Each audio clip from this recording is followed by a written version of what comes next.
Okay, we are here with our decimal operations. So first of all, you know what a decimal is. Operations, that's just a term that we use for addition and subtraction and multiplication and division. So this is just doing these things, adding, subtracting, multiplying, dividing, when there's decimals. And some of this will be review for you. Ready to go? Yep. Okay, so let's first look at the key for each one of these things. With addition and subtraction, the key is to line up the decimal points. With multiplication, the key is to count up the decimal places. And with division, the key is to bring up the decimal. So let's look at examples of each one of these. So let's first look at addition. So here we've done a whole addition problem for you.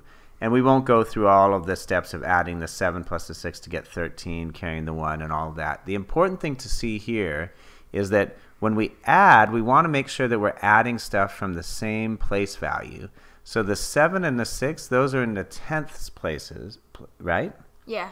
So we want to make sure we're adding those. If there weren't any decimal there, and if that was 227, we'd have to line this up differently because 7 would be in the ones place, and we wouldn't want to add it to the 6 that's in the tenths place. So that's why we always line up the decimals when we're doing addition. Does that make sense? Yeah. Okay, good. Now it's the same thing really with subtraction. You don't want to subtract something unless it's from the same place, like tenths or ones or tens. So here we've actually changed the problem a little bit. It's very similar, but instead of 22.7, the problem is going to be 227 minus 9.6.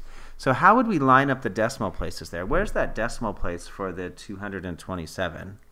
You can just put a decimal after the 7 and then add a 0. That's right. So it would look like that. Does that look right? Yeah. Yeah, very good. So you have to do that. Otherwise, you wouldn't be able to line it up appropriately. Now let's go ahead and do this problem for fun. So what's 0 minus 6? Negative, so you have to borrow from the 7. That's right. That's right. So let's go ahead and borrow 1 from the 7. We'll cross out that 7, turn it into a 6. And when we borrow 1 from the place to the left, we put it in front of the number that we have here. So we put the 1 in front of the 0 and we get 10. So now what's 10 minus 6? 4. 4. Good. Okay, now what's 6 minus 9 here in the ones place? Now we have to borrow from the 2. Good. Okay, so we'll go ahead and borrow there. And, first we have to bring down that decimal though. Oh, See yeah. that? Okay, now we'll go ahead and borrow from the 2. So there's only 1 left there. And now we have 16 minus 9. What's 16 minus 9? 7. 7. Good. Okay. And now we can just bring down the 1 and bring down the 2. And then we have our answer of 217.4. Okay. So it's really important that you line up the decimal points for both addition and subtraction. Make sense? Makes sense. Okay, good. Now, let's talk about multiplication. You actually don't have to line up the decimal places in multiplication. What you have to do is you have to go ahead and count up the total number of decimal places. So let's take these same two numbers, 22.7 and 9.6, but let's multiply them now. Well, there would be a lot of steps. I would take a lot of time on this video. So we aren't going through all of the steps here.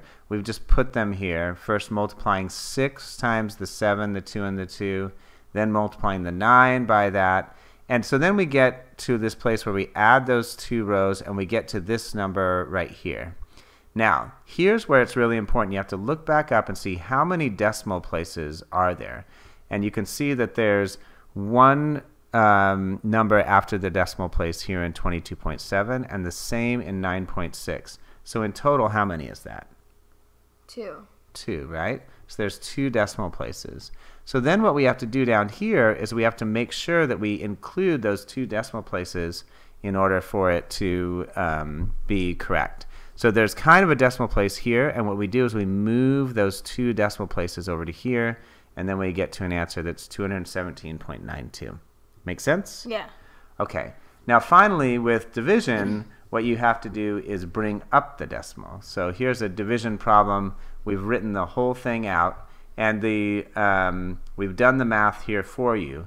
And the critical thing here is when we have the decimal place here inside the division symbol, you have to bring it straight up so that you know that you'll get the correct answer, which in this case is 6.6. Okay? So these are the rules to remember. line up the decimal points for addition and subtraction, count up the decimal points for multiplication, and bring up the decimal and division. Got it? Yeah. All right, good job.